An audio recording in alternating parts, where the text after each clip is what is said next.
Hello student, welcome to DSC HI channel. Hope आप सभी स्वस्थ होंगे, खुश होंगे।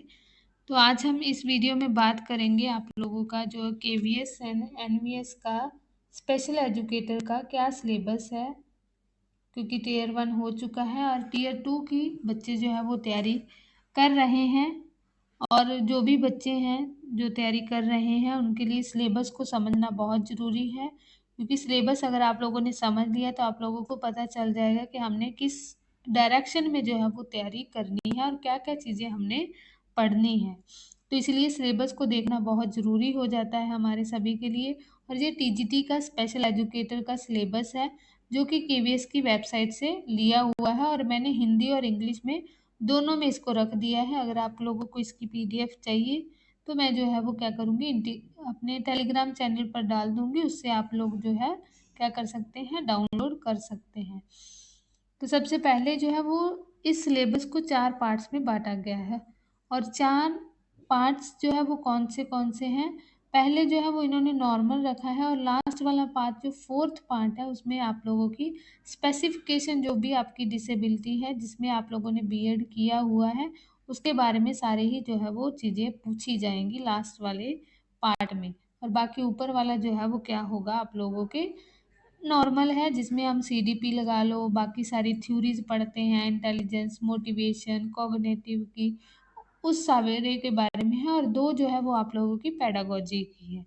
जो 3rd पार्ट है वो आपके पेडागोजी का आ जाता है और उसमें भी पेडागोजी कोई 2 जो है वो हमें चूज़ करनी है। और जो 2 चूज़ करेंगे, एज हमने जैसे बीएड में कोई भी चूज़ की थी, जैसे हमने जो है वो सब्जेक्ट में चूज़ की है और एक लैंग्वेज चूज़ करनी होती है, तो सेम ही यहाँ इन्होंने 3 चीज़ें जो हैं वो दी गई हैं। सबसे पहले जैसे इन्होंने, वो मैं आगे आप लोगों को बता दूँगी कि कौन सी है, कि एक सोशल साइंस दिया है, साइंस दिया है, मैथ दिया है, उनमें से आप लोगों ने कोई एक चूज़ करना है। फिर हिंदी और इंग्लिश दिया है, उसमें से एक चूज़ करना है।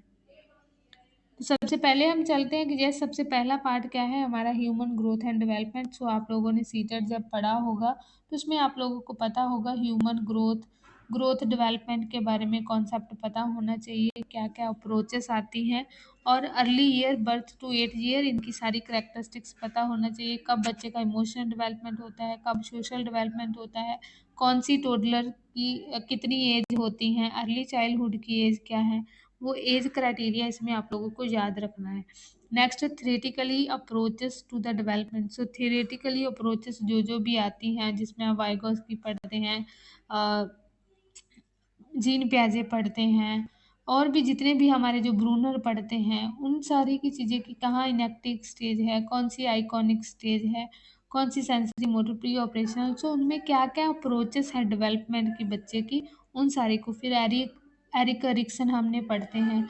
वो सारी स्टेजेस आप लोगों ने क्या करनी है, याद रखनी है, और क्या क्या उस समय में डेवलप होता है बच्चे के अंदर, वो चीज़ें आपको पता होनी चाहिए। Next, early adolescence. So early adolescence बहुत ज़रूरी हो जाता है, इसमें एरिक एरिक्सन की थ्योरी भी आप लोगों को इम्पोर्टेंट हो जाती है, क्योंकि कभी बार पूछ लिया जाता है कि कौन सी जो है वो स्टेजेस के नाम दे दिए जाएंगे आप लोगों के, कि कौन से में बच्चे की जो है वो आइडेंटिफिकेशन में कंफ्यूजन होती हैं, कहाँ जो है वो बच्चा जो है वो आइसोलेशन फील करता है, इस तरीके से जो है उनकी ट्रस्ट मिसट्रस्ट, कहाँ बच्चा जो है वो शेम फील करता है, इस तरीके से आप लोगों को जो है वो उनकी स्टेजेस के नाम देकर पूछ लिया जाएगा कितनी एज होती है या कौन सी स्टेज में आता है, वो चीज़ें आप लोगों को पता होनी चाहिए। नेक्स्ट क्या है, अडोलोसेंस में जब बच्चा ट्रांजिट करता है, जैसे अडोलोसेंस से अडल्टहुड में आता है, तो उसमें क्या क्या चेंजेस आते हैं, बच्चा जैसे बहुत चिड़चिड़ा हो जाता है। फिर इसमें आप लोगों को कुछ स्टेटमेंट दी जाएगी, या उसमें कुछ डेफिनेशन दे दी जाएगी, कि जैसे स्टॉर्म की जो है वो किसने बोला है कि जो अडोलेसेंस होती है वो स्ट्रेस एंड स्टॉर्म की जो है वो क्या होती है, अवस्था होती है। इस तरीके से आप लोगों को डेफिनेशंस देके भी जो है वो क्वेश्चन पूछा जा सकता है। नेक्स्ट क्या है, लर्निंग, टीचिंग एंड असेसमेंट। तो यहाँ जो है वो आप लोगों को लर्निंग की थ्योरीज, ह्यूमन लर्निंग कैसे होती है, इंटेलिजेंसी की थ्योरी आप लोगों को हावन गार्डनर हो, और भी जो है वो हमारे इंटेलिजेंसी के साथ जो है वो साइकोलॉजिस्ट हुए हैं, उनको जो है वो आप लोगों को थ्योरी याद रखनी है। थ्रस्टन की थ्योरी हो आप लोगों को, बिने की थ्योरी हो एंड स्पीयरमैन की थ्योरी हो, जो भी इंटेलिजेंसी के साथ जो है वो थ्योरी है। फिर आईक्यू का कॉन्सेप्ट आप लोगों को थोड़ा पता होना चाहिए। टर्मन ने क्या दिया है वो पता होना चाहिए। इस तरीके से आप लोगों को ये क्या है आपकी सीडीपी के साथ रिलेटेड है। Learning process and motivation, motivation की थ्योरी आप लोगों को पता होना चाहिए। फिर लर्निंग प्रोसेस क्या होता है वो पता होना चाहिए। फिर टीचिंग लर्निंग प्रोसेस किस तरीके से होता है, और यहाँ क्या है असेसमेंट के बारे में और स्कूल सिस्टम की असेसमेंट किस तरीके से है। जैसे पहले हम क्या करते थे, पेपर पेंसिल टेस्ट होता था। फिर अभी बहुत सारी सीसी आ गया है, सीसी के बारे में आप लोगों को पता होना चाहिए। सीसी के बाद में फॉर्मेटिव असेसमेंट है, समेटिव असेसमेंट है। फिर उसमें भी आगे आ जाता है of assessment, for assessment, as assessment, in assessment. वो सारी जो है वो असेसमेंट आप लोगों को पता होना चाहिए। Next strategy and the practice, तो कैसे स्ट्रेटजी होंगी, क्या प्रैक्टिस करनी होगी लर्निंग के लिए, वो सारी चीज़ें आप लोगों को सेकंड पार्ट में जो है वो पढ़नी है। तो थर्ड पार्ट जो मैं आप लोगों को बोल रही थी पेडागोजी, जिसमें कि यहाँ लिखा हुआ है कि किन्हीं दो का चयन करना है। फर्स्ट है आप लोगों की साइंस, तो साइंस वाले बच्चे जो है वो साइंस चूज करेंगे। उसमें भी क्या क्या है कि उसका नेचर क्या है, प्लानिंग इंस्ट्रक्शन क्या करेंगे, फिर उनके लिए क्या क्या मेथड अप्रोचेस यूज करते हैं बच्चों को पढ़ाने के लिए, और लर्निंग रिसोर्सेज क्या है children with the disability for teaching the science. तो जहाँ आप लोगों को हो सकता है कि किसी भी डिसेबिलिटी में पूछ लिया जाए कि अगर आईडी वाले बच्चे हैं तो उनको कैसे पढ़ाना है, स्पेसिफिक लर्निंग डिसेबिलिटी वाले बच्चे हैं तो उनको कैसे पढ़ाना है। वो सारी चीज़ें जो है वो आप लोगों ने थोड़ा सा ध्यान रखनी है। वीआई वाले बच्चे हैं उनको कैसे पढ़ाना है, एचआई वाले बच्चे हैं उनको कैसे साइंस पढ़ानी है। तो इसमें ऑलमोस्ट जो है वो आप लोगों ने इंट्रोडक्शन टू डिसेबिलिटी पढ़ा होगा। तो वहाँ जो है वो आप लोगों को जितनी भी डिसेबिलिटी है उनमें बताया जाता है कि यस ये करेक्टरिस्टिक्स हैं, उनके लिए क्या हम एजुकेशन इम्प्लीफिकेशन करेंगे। तो वहाँ से जो है वो आप लोग पढ़ सकते हो अगर आप लोगों ने नोट्स जो है उसके बनाए हुए हैं तो। नेक्स्ट है आप लोगों की मैथमेटिक्स पेडागोजी, तो यहाँ जो है वो आप लोगों को मैथ के रिलेटेड सारी ही चीज़ें, नेचर क्या है, क्या ऑब्जेक्टिव होता है बच्चों को मैथ पढ़ाने का, क्या स्ट्रेटजी होगी, फिर क्या रिसोर्सेज यूज़ किए जाएंगे और उनका कैसे असेसमेंट एंड इवेलुएशन किया जाएगा मैथमेटिक्स में। नेक्स्ट आप लोगों का सोशल साइंस है, जो बच्चों ने सोशल साइंस चूज किया होगा उनके लिए सोशल साइंस है। उन्होंने क्या देखना है, नेचर क्या है सोशल साइंस का, कॉन्सेप्ट क्या है, फिर करिकुलम एंड इंस्ट्रक्शन क्या है, इनके लिए क्या अप्रोचेस होती हैं, कैसे जो है वो रिफ्लेक्टिव प्रैक्टिशनर कर सकते हैं। फिर टीचिंग लर्निंग रिसोर्स जो है वो क्या होंगे social science for the disable students के लिए। नेक्स्ट है आप लोगों की यहाँ लैंग्वेज आ जाती है, तो लैंग्वेज की पेडागोजी हिंदी और इंग्लिश दिया हुआ है। इसमें से भी आप लोगों ने जो जो आप लोगों ने किया होगा बीएड के दौरान उसमें से जो है वो क्या करना है चूज करना है। तो यहाँ जो है वो सेम ही तरीके से है पेडागोजी, आप लोगों को पता ही है कि कैसे बच्चों को पढ़ाया जाना जाता है, उसी की कैसे पढ़ाया जाना चाहिए हमें पेडागोजी इसी पर बेस्ड होती है। तो जिसमें हमें मूल्यांकन कैसा करना है, कौन सी विधियाँ होंगी, पाठ्यक्रम कैसे होगा और किस तरीके से भाषा की प्रकृति जो है वो रहेगी। देन इंग्लिश है, तो इंग्लिश का भी सेम ही है, नेचर क्या होगा, कैसे जो है वो इंग्लिश लैंग्वेज जो है वो स्कूल के कॉन्टेक्स्ट में अभी इवोल्यूशनरी हो रही है, पर्सपेक्टिव क्या है और करंट ट्रेंड कैसे जो है वो मॉडर्न इंग्लिश लिटरेचर जो है वो इंडियन कॉन्टेक्स्ट में आ रहा है। फिर इंस्ट्रक्शनल प्लानिंग क्या है, अप्रोचेस क्या है, मेथड क्या है, विधियाँ हो गया, शिक्षण सामग्री, तो कौन से रिसोर्सेज की जो है वो हमें ज़रूरत पड़ेगी, इंस्ट्रक्शन मटेरियल की ज़रूरत पड़ेगी बच्चों को इंग्लिश पेडागोजी पढ़ाने के लिए। तो लास्ट जो है वो आप लोगों का जो मैंने आप लोगों को बोला था कि टोटल 4 पार्ट है, और 4 पार्ट में जो लास्ट पार्ट है उसमें से हमें ये डिसेबिलिटी दी गई है, ऑटिज्म वाली दी है, hearing impairment, intellectual, multiple disability, specific learning disability और विजुअल, ये सारी आप लोगों ने नहीं पढ़नी है। इसमें से कोई एक जो है वो क्या करनी है आप लोगों ने चूज करनी है, जो भी आप लोगों ने अपनी बीएड में की हुई है, और उसी को लेकर जो है वो आप लोगों को सारी चीज़ें बाकी जो नीचे टॉपिक दिए गए हैं वो उसी डिसेबिलिटी के इर्द गिर्द घूमने चाहिए जो आप लोगों ने चूज की हुई है और जो आप लोगों ने जो है वो बीएड में पढ़ी हुई है। तो सबसे पहले identification and the disability and the assessment need, तो जो भी दिव्यांगता की पहचान कैसे करनी है और उनकी आवश्यकता क्या है, उसकी अवधारणा, उनका कॉन्सेप्ट क्या है, कारण क्या होते हैं, जैसे एचआई वाले बच्चे तो उसके क्या कारण हैं। हम prenatal, natal, postnatal तो सभी को पता होता है, और भी उसमें भी प्री नेटल के आगे और क्या कारण है, और उनके नेटल के क्या कारण है, फिर पोस्ट नेटल के क्या कारण है, वो पता होना चाहिए। फिर कौन सी टाइप्स होती हैं, जैसे डिसेबिलिटी में mild, moderate, severe, profound. D, इसमें डीएच जो है वो कैपिटल डी हो, स्मॉल डी हो, वो भी पूछा जा सकता है। हार्ड ऑफ हेयरिंग क्या होता है। आपको सारे ही कॉन्सेप्ट पता होने चाहिए अगर एक डिसेबिलिटी आप लोगों को, क्योंकि इसमें सारी डिसेबिलिटी नहीं पढ़नी, अपनी ही डिसेबिलिटी के बारे में पूरी नॉलेज होनी चाहिए जो आप लोगों ने पढ़ी हुई है। फिर क्या है, एसोसिएशन कंडीशन, और डिसेबिलिटी एचआई वाली है तो उसके साथ और एसोसिएटेड कंडीशनिंग कौन सी हो सकती है। अगर वीआई वाले बच्चे हैं तो वीआई के साथ और एसोसिएटेड कंडीशनिंग क्या हो सकती है। एसोसिएटेड कंडीशनिंग जो संबंधित परिस्थितियां का क्या मतलब है कि एचआई वाले बच्चे हैं तो वो एक तो सुन नहीं पा रहे हैं क्योंकि वो हियरिंग इम्पेयरमेंट है, बट उनके साथ दूसरी चीज़ें क्या बाधित हो रही है, उनके लैंग्वेज जो है वो क्या हो सकती है, लैंग्वेज जो है वो डेवलप नहीं हो पाती, उनका कम्युनिकेशन अच्छे से नहीं हो पाता है, उनकी एकेडमिक में बहुत और किसी चीज़ में जो है वो पीछे रह जाते हैं। फिर करेक्टरिस्टिक्स क्या है, करेक्टरिस्टिक्स क्या है, लर्निंग की नीड क्या है, स्क्रीनिंग के बारे में, टूल क्या है, प्रोसीजर क्या है उसको देखना है, असेसमेंट डाटा को रखना है, प्लान करना है, आकलन करना है, और उसकी क्या करनी है, इंटरप्रिटेशन करनी है हमें। और एक है हमारे पास differentiated diagnose and a certification of the disability. तो यहाँ जो है वो आप लोगों को प्रमाण सर्टिफिकेशन मिलता है डिसेबिलिटी वाले बच्चों को, वो कब तब मिलता है जब उनकी डिसेबिलिटी जो है वो 40% होती है या 40% से ज़्यादा होती है। ये चीज़ को ध्यान में रखना है, और ये आरपीडब्ल्यूडी एक्ट के अंतर्गत दिया गया है कि इनका बेंच मार्क अगर डिसेबिलिटी का अगर आपसे पूछा जाता है तो वो नॉट लेस देन 40%। सो 40% जो है वो अगर किसी बच्चे की डिसेबिलिटी है तो वही जो है वो डिसेबल माना जाएगा।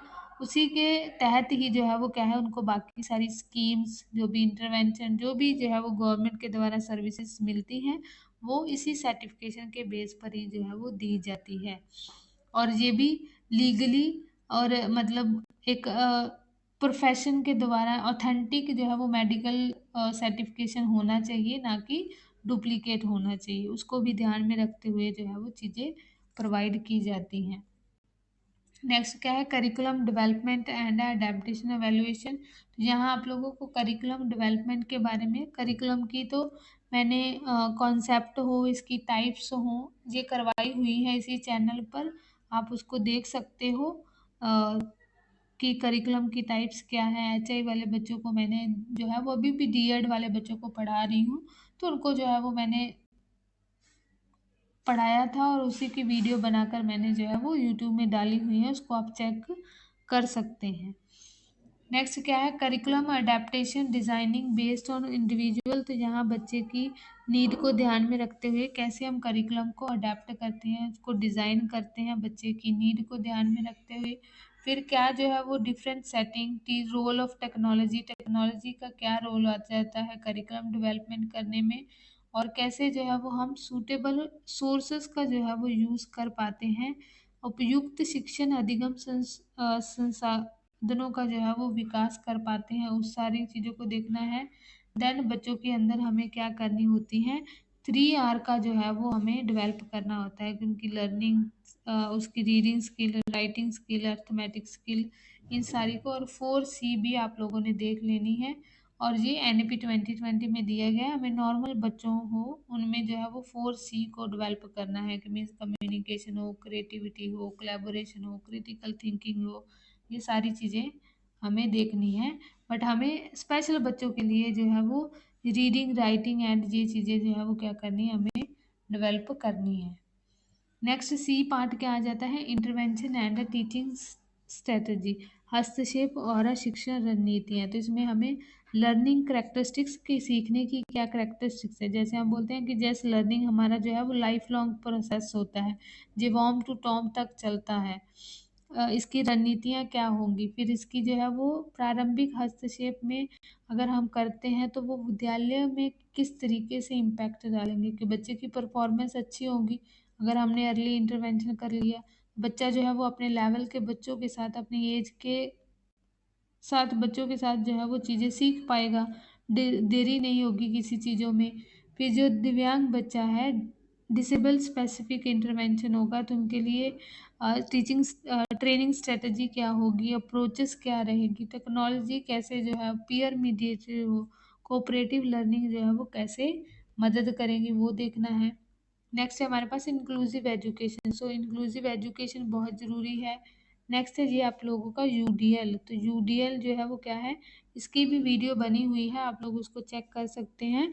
यूनिवर्सल डिज़ाइन फॉर लर्निंग, तो ये डेविड एच रोज ने दिया था। इसमें जो है वो 3 प्रिंसिपल बहुत ज़रूरी हो जाते हैं आप लोगों के लिए जानना। इसकी वीडियो बनी हुई है, आप चेक कर सकते हैं। मल्टीपल मीन्स ऑफ एक्सप्रेशन क्या है, मल्टीपल मीन्स ऑफ एंगेजमेंट क्या होता है, multiple means of action and expression क्या होता है। जो है वो वर्टिकल भी जो है वो हमारे पास चीज़ें दी गई हैं, उसको आप लोगों ने चेक करना है। तो ये सारी चीज़ें जो है वो क्या है, यूडीएल के रिलेटेड है। नेक्स्ट है हमारे पास डीआई। सो डीआई क्या होता है, डिफरेंशिएटेड इंस्ट्रक्शन। जैसे यूडीएल है, यूडीएल भी हमें क्या कहता है कि बच्चे डिफरेंट डिफरेंट होते हैं। यूडीएल में एक जो है वो मॉडल का भी यूज़ किया गया है। मॉडल है वार्क। वार्क में कहें तो विजुअली ऑडी, उन्होंने बोला है कि बच्चे जो है वो क्या है, विजुअली उनका लर्निंग स्टाइल होता है। ऑडिटरी लर्निंग स्टाइल वाले बच्चे होते हैं, रीड एंड राइट वाले होते हैं, और के काइंस्टैटिक लर्निंग स्टाइल वाले बच्चे होते हैं। और इन सारे को हमें क्लास में कैसे करवाना है, वो टीचर की जो है वो इन सारे जो है वो क्या करते हैं, टीचर इन सारी स्ट्रेटजीज का यूज़ करते हुए, इन सारी टीचिंग जो भी टेक्निक का यूज़ करते हैं, इन सारी अप्रोचेस को यूज़ करते हुए टीचर जो है वो क्लास में पढ़ाते हैं। तो ये सारी चीज़ें आप लोगों ने यूडीआई और डीआई में देखनी है। नेक्स्ट हमारे पास है psycho social and family issue. तो साइको सोशल में आप लोगों को एरिक एरिक्सन की थ्योरी जो है वो याद रखनी है पहले, फ्रॉइड की थ्योरी को ध्यान में रखना है। फैमिली इशू में आप लोगों को पता होना चाहिए कि फैमिली का रोल क्या होता है बच्चों के डेवलपमेंट में, फिर फैमिली की नीड क्या होती है, और इशू कौन से आते हैं कि कौन सी प्रॉब्लम आती है जब जो है वो पेरेंट्स डिसेबल वाले बच्चे को क्या करते हैं, ग्रो अप करते हैं। फिर नेबर का एटीट्यूड क्या है, पेरेंट्स का एटीट्यूड कैसे होता है, कैसे जो है वो फ्रेंड्स बाकी सारे जो है वो किस तरीके से एडवोकेसी करते हैं लीगल राइट की, बच्चों के प्रति कैसे वो अपना बिहेवियर करते हैं, वो सारी चीज़ें हैं आप लोगों ने जिसमें पढ़नी है। और family and community intervention, family और कम्युनिटी का इंटरवेंशन करने के लिए हमें गाइडेंस काउंसलिंग जो है वो करनी होगी। अपने सब्जेक्ट जो है उसको आप लोगों ने अच्छे से पढ़ना है, क्योंकि आप लोगों के 10 क्वेश्चन जो है वो क्या होंगे, आप लोगों के सब्जेक्टिव होंगे, और 10 क्वेश्चन जो है वो आपके कहीं से भी पूछे जा सकते हैं, आपके स्पेसिफिक में तो पूछे ही जाएंगे। और ये 10 क्वेश्चन क्या है, आप लोगों के 40 मार्क्स के होंगे। तो ये आप लोगों ने चीज़ों को ध्यान में रखना है कि आपने कोशिश करनी है कि जब आप अपना पेपर पढ़ो या नोट्स बनाओ, वो बेस्ड सब्जेक्टिव नॉलेज के बेस पर भी बनाओ, कि जब आपको कहीं भी क्वेश्चन किसी टाइप का आ गया, किसी प्रकार से कोई भी क्वेश्चन आप लोगों को बनता है तो आप उसको सब्जेक्टिवली भी लिख पाएँ। तो इस तरीके से आप लोगों ने क्या करनी है, तैयारी करनी है। तो ये आपका यहाँ तक आप लोगों के क्वेश्चन थे। होप जहाँ तक आप लोगों का सिलेबस था, होप आप लोगों को समझ में आ गया होगा। अगर कोई भी डाउट रह गया है तो आप लोग जो है वो क्या कर सकते हैं, इसी वीडियो के नीचे कमेंट कर सकते हैं। अगर इसकी पीडीएफ चाहिए तो मैं अपने टेलीग्राम चैनल पर डाल दूँगी, उसका लिंक डिस्क्रिप्शन बॉक्स में लग जाएगा, वहाँ से आप क्या कर सकते हैं, उसमें जॉइन करके इसको डाउनलोड कर सकते हैं। Thank you so much.